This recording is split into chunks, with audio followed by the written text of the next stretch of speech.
Hello, Ed Getty. How you doing? Good, Jeff. I see we're back on YouTube for another presentation this afternoon. Interesting. Yeah, Ed and I, just if you haven't been with us before, we've been listing and selling real estate here in Maine since 1983. We're founding partners here at the Real Estate Learning Group, and we love sharing our experience with other folks and chatting about these different topics that we're discussing. So we're here to share our experience and hope you have a good afternoon. Hope you have a good view of it. Let's roll, Ed. What are we talking about today? We're going to talk about agency laws in Maine. So know your role, right? Know your role. We got Yep. choices. It looks like we got choices, huh? Well, we got lots of choices here, and you want me to go down through? Let's talk about the first one, Jeff. How about seller agent and with where you're the listing agent and you have a buyer customer. Oh, interesting. So yeah, we'll just go back and forth here a little bit on this, but the seller's agent obviously, represents the seller. And if you back up just a moment here, the types of agency, I kind of like to remind folks that there's typically, just a certain very limited wardrobe that we have as real estate agents in the marketplace. We always have to ask ourselves, what's our relationship with the consumer, customer, or client?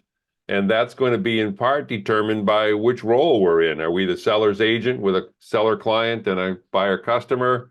Or the alternative of a buyer agent, with a buyer client and a seller customer, or a dual agent, two clients, a transaction broker, no clients, both customers. And we'll talk at the end about the option of what a sub agent is in the laws and the rules that we have. So let's go back to the first one then, Ed. And we're always asking ourselves this, every phone call, every text message, every email, who am I? We used to have an old core course called, what am I? And Oh yeah. we used to say, what am I? And then we'd say, if we were having a little fun with it, we'd say, and who cares, Yeah. Well, it's what hat are you wearing at what particular time, Jeff? I think that helps a lot of agents when I teach this class on agency. What hat are you wearing at this particular time in the transaction? And what it does is we always have to ask ourselves that question. And because we are jumping between phone calls, emails, text messages, in person, real-time meetings and conference rooms, you're bouncing around between seller agent, buyer agent, dual agent, transaction broker. You're just bouncing around through those. And so as a seller's agent, the seller's my client, the buyer's a customer. Let's talk a little bit more about how that works, Ed. Well, we have to have a signed agreement in order to be a seller agent in Maine. That is an absolute. We can't have a buyer customer with at this particular time with an unsigned agreement. That's the default in the law. Yeah, so a seller agent, agency law in Maine says that the only way we can create an agent-client relationship is by written agreement. Excuse me, and the license law lays out the pieces that we need in that written agreement and the terms of the agreement. So if we're going to list the property for sale, what are we going to do for that seller? Marketing the property, cooperating with other agents from other companies, possibly compensating other agents from other companies. We've got a whole second page of yes, no boxes on what we do and information that is shared in that seller relationship where you have the seller as a client and the buyer as a customer. That interestingly referred to as a listing agent. They're synonymous. That's why we've kind of got them both there. Sometimes I see selling agent. I've actually seen the seller's agent referred to as a selling agent. Yeah. And the only way that would happen would be if they had both clients together, they were a dual agent, and so they were listing agent and selling agent at the same time in that relationship. The key here is when you're in that seller agent relationship, know your role.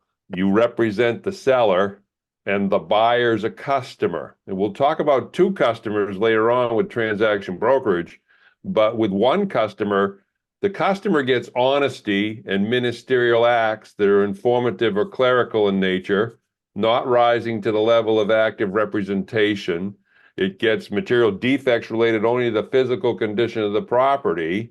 It gets accounting for properties and monies, but it doesn't get the full suite of obedience, loyalty, disclosure, confidentiality, accounting, reasonable care, and diligence that we give to the seller client.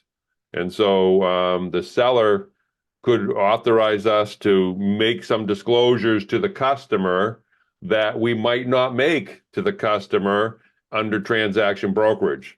Maybe the seller wants you to disclose the fact that there's a zone change across the street, something you wouldn't normally disclose to a customer, but you're doing it with the seller agent, with the seller client's permission. Other examples you can think of to help highlight this seller agent before we move along? Yeah, also the seller could authorize you to disclose why they are selling. All Very right. true. Very true. And yeah, and then also in Maine, we're a full disclosure state as it has to do with the condition of the property. Yeah. So the buyer is going, even as a customer, is going to get full disclosure Yeah. of the condition of the property. I think that's important. That's not the case in all states. Yeah. And when you look at it is interesting to remember that there's 50 different license laws across the country, and different license laws have different boundaries for different types of disclosure. And in Maine, we have, material fact disclosure that goes to clients, and that's anything that would influence the client relevant to the transaction. And then you have material defect disclosures related only to the physical condition of the property that would go to both clients and customers. So the customer's only getting physical defects related to the property disclosures. The seller could ask you to disclose more, and you would be able to do that. But if you don't have a client authorizing that, then buyers from away are the ones I'm getting to here, because buyers from away in other states expect the seller's agent to disclose more information to them than they may be allowed to in Maine, such as anything that would materially affect the value of the property is a required disclosure in many states by a seller's agent. And it's not here in Maine. Maine is just disclosing material defects. The fact that there's a zone change across the street could negatively impact the value of this property, not a required disclosure by a seller's agent to a customer buyer in Maine, but in other states, maybe yes. And so always, give the best description of your role to the consumer that you're working with. And so switching over to buyer's agents, obviously, we're treating the buyer with fiduciary duty, and the seller is the customer in this transaction, right? The seller Right. and the other agent, right? Right. Yes. I mean, a seller like a for sale by owner, again, would be a customer. Yeah, And here, in the buyer agent, all of those fiduciary duties, which would include all those material facts, as you mentioned earlier, would in fact be explained to the buyer as their agent, which includes everything about the property itself, plus those facts that would be of interest that's off the property, such as that solar farm going in across the street. yeah. And the buyer agent, with the buyer client now, the seller is a customer. The listing broker is a customer. I treat them, I don't, and here's a challenge too. Sometimes if you've been in the business for a little while, you start to develop good relationships with other real estate agents. And sometimes those relationships, conflict or collide a little bit with our fiduciary duties in the transaction. I know and like you, we enjoy working well together. You're licensed with a different company, and I may not share information with you that you'd have thought I would. Hey, Geoff, how come you didn't tell me that there's a solar farm going in across the way? Well, hey, Ed, that's your job as the Right. buyer agent to find that out. I'm a nice guy, but I've got fiduciary duty to my seller client. you've got fiduciary duty to your buyer client to find out that type of information, right? Dig into it a little bit. Maybe my disclosure is half blank. What are you going to do with my half blank disclosure, Ed? You Well, know? I'm gonna do my own research and complete that form, for sure. Yeah. I always believe trust no one. Uh, let's do your own research, your own due diligence. Yeah. And not that there was, maybe it's just we have two different clients and we're advocating for them, and they have adverse interest in the transaction. And now you're going to put them together and be a dual agent where you're going to represent both the seller and the buyer in the same transaction. And as you may see, we have individual courses in all of these. We get into the best practices of a seller agent, best practices of a buyer agent, disclose dual agency. Can I, should I? We have different courses in each one of these topics at the Real Estate Learning Group. And the dual agent one is two masters, right, Ed? I got two masters in that scenario. Absolutely. And there are some limits that must be explained. And before you can even think about being a disclosed dual agent, you need to have a written agreement with the buyer and a written agreement with the seller. Because that's what creates the dual agency. And before you can actually do a written agreement with a seller and a written agreement with a buyer, you have to go, if your policy at your agency allows you to be a dual agent, if the clients will agree to it, two clients with informed written consent agree to it. So you're going to go over dual agency at a point in time when it may be hypothetical. You only represent the seller, you haven't done any marketing yet. The seller says yes to dual agency or no to dual, says yes to dual agency. And then down the road, a week later, you get a buyer that's looking for representation on your seller client's property. It's when you have two clients in the transaction and you go to any substantive communication about the property that dual agency actually starts. It doesn't start at the time of disclosure. It starts at the time of substantive communication between with information about the property with a buyer client that you have, where it starts. You Yep. mentioned the word limited. Tell us a little bit more about limited, Ed, because part of me sometimes would rather change the name of this from disclosed dual agent to disclosed limited dual agent, limited agent. You Well, know, oh, yeah, and there's only really four limits there that, again, what the buyer what is willing to pay, they're not going to disclose, their strategies, the same with the seller, what their bottom line is, okay? They don't need to disclose that, and the same with their, negotiating strategies or motivation on either party. It's very clear what those four limits are.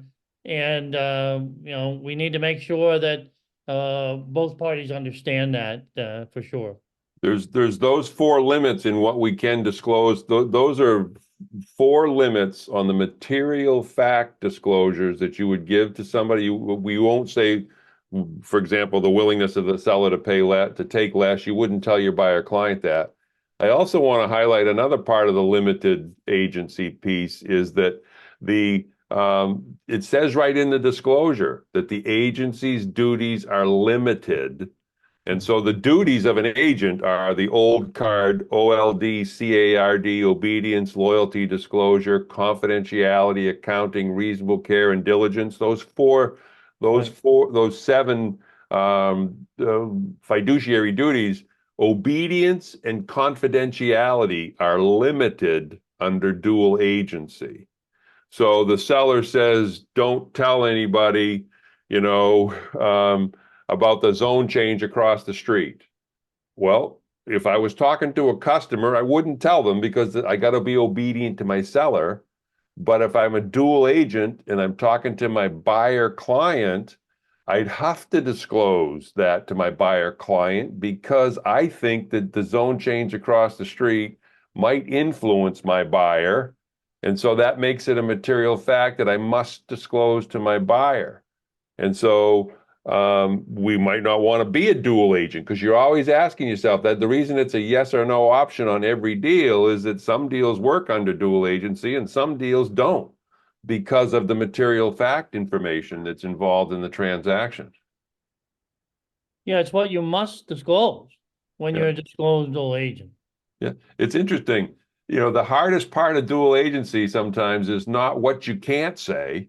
It's what you must say. It's what you Right. must disclose. And when you tell your seller, I got to talk about the solar farm across the street, or I got to talk about the marijuana going in across the street, or whatever, Yeah. they're going to say, no, you don't. You don't have to talk about that. Well, okay, then you need to say no on dual agency, you know? And interestingly, in a more normal market, in a normal balanced market, buyer-seller balanced market, market value becomes very interesting, material fact information, because your opinion of value, many agents have been around long enough to remember the you know, an overpriced listing, where the seller has listed above the recommended list price of the comparable market analysis of a licensee, and they don't want you to disclose. They don't want you to disclose your opinion of value. Then they don't want you to be a dual agent. There are many reasons why you could, or there are many transactions where it's totally appropriate to do it. We have to be a good evaluator of whether or not there's material fact information that would have to be disclosed that would not make it good to be a dual agent. Yeah. Yeah, it might be, those parties. I mean, you know, you represent the seller, but the buyer is your mother, Yeah. okay? Or your brother. In theory, the seller was okay with that, but now not so fast, Yeah. okay? And so So you, they come in and out of dual agency authorization also. A lot of times agents don't realize that you can go in and out of being authorized for dual agency.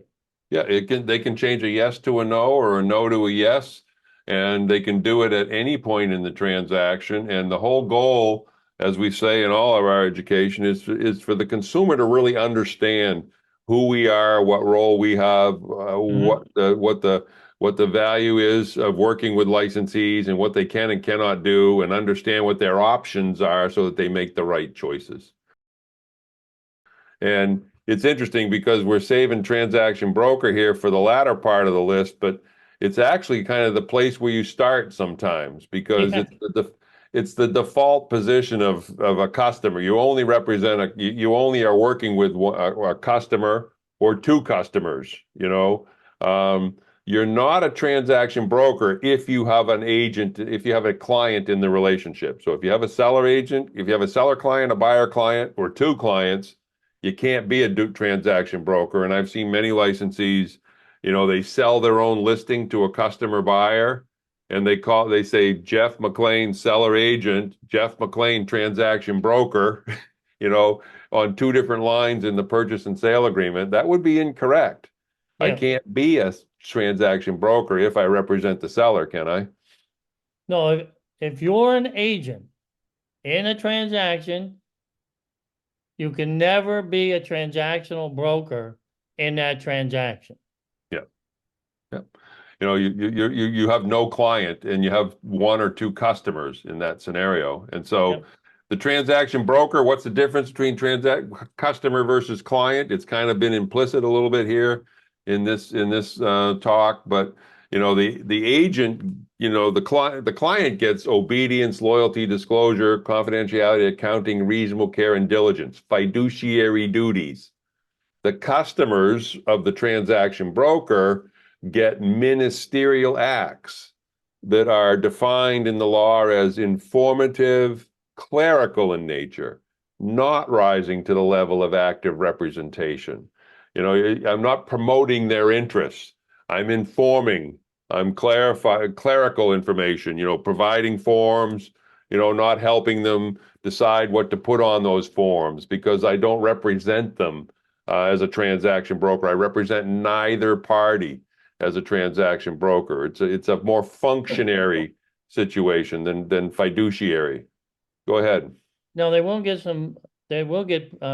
property disclosures, okay? Yes. Yeah. Because if there's any material defects, they are going to be informed of that. Yep. They do not get advice. Those are agent level services. They do not get any assistance in investigation of property conditions. Uh, Yep. those again are agent level services. So it's very limited. Yeah. And so these two customers, it's interesting because the customer transaction broker has no client and they're only working with customers. So there's Right. nobody to promote.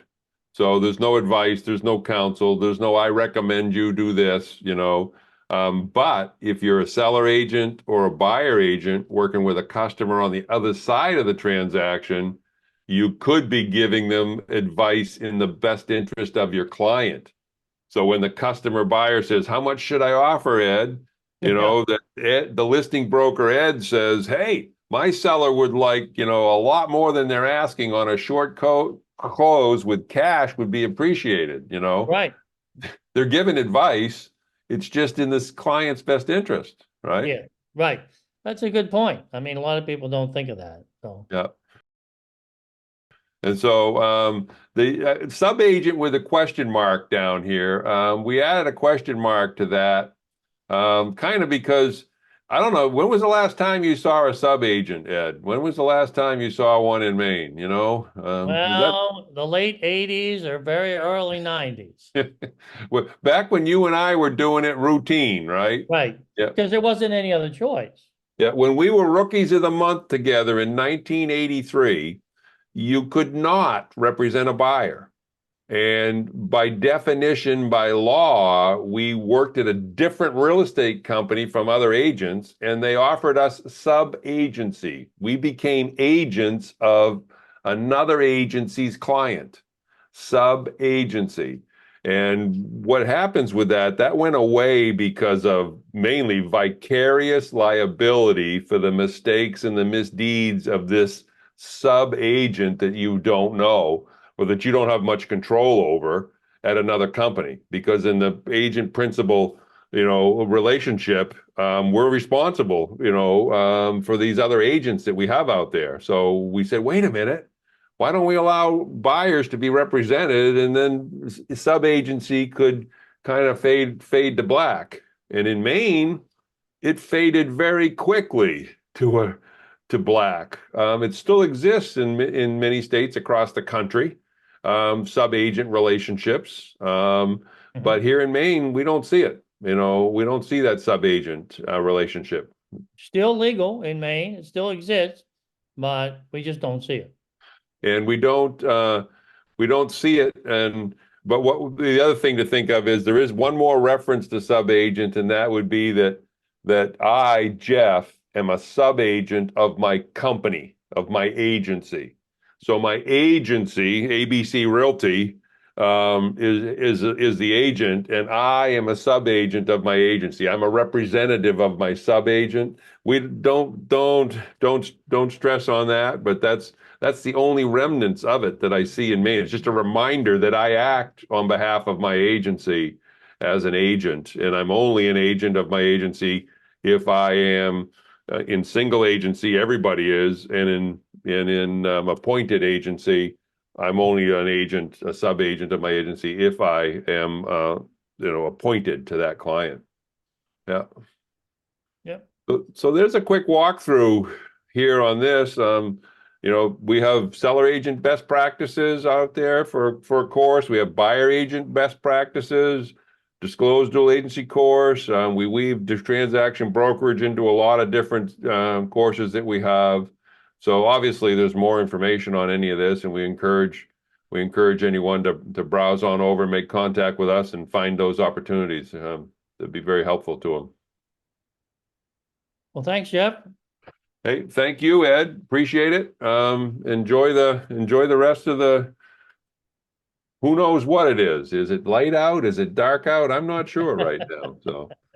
All right. We'll see you around next time, everybody.